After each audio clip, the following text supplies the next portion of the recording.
ಮಂಗಳೂರು ಧರ್ಮ ಪ್ರಾಂತ್ಯದ ಧರ್ಮಗುರು Young Christian students ಮತ್ತು ಯಂಗ್ ಸ್ಟೂಡೆಂಟ್ಸ್ ಮೂವ್ಮೆಂಟ್ ಸಂಘಟನೆಗಳ ಮಾಜಿ ರಾಷ್ಟ್ರೀಯ ನಿರ್ದೇಶಕ ಹಾಗೂ ವೈಸಿಎಸ್ ಸಂಘಟನೆಯ ಏಷ್ಯಾ ವಿಭಾಗದ ಚಾಪ್ಲೇನ್ ಆಗಿದ್ದ ವಂದನೀಯ ಫಾದರ್ ವಿನ್ಸೆಂಟ್ ಮುಂತೆರೋ ಅವರು ಮಂಗಳೂರಿನ ಜಪ್ಪು ಸೇಂಟ್ ಜೋಸೆಫ್ ವಾಜ್ ಹೋಮ್ನಲ್ಲಿ ನಿಧನವನ್ನು ಹೊಂದಿದ್ರು.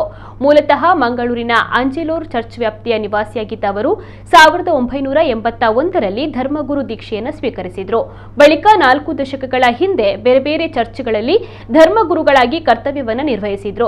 ಜೊತೆಗೆ ಮಂಗಳೂರು ಧರ್ಮ ಪ್ರಾಂತ್ಯದ ಯುವಜನರ ವಿವಿಧ ಸಂಘಟನೆಗಳ ನಿರ್ದೇಶಕರಾಗಿ ಹಾಗೂ ಪ್ರಾದೇಶಿಕ ನಿರ್ದೇಶಕ ಮತ್ತು ರಾಷ್ಟ್ರೀಯ ನಿರ್ದೇಶಕರಾಗಿಯೂ ಸೇವೆಯನ್ನು ಸಲ್ಲಿಸಿದ್ರು. 2004ರಲ್ಲಿ ವೈಸಿಎಸ್ನ ಏಷ್ಯಾ ವಿಭಾಗದ ಚಾಪ್ಲೇನ್ ಆಗಿಯೂ ಕೂಡ ನೇಮಕಗೊಂಡಿದ್ರು.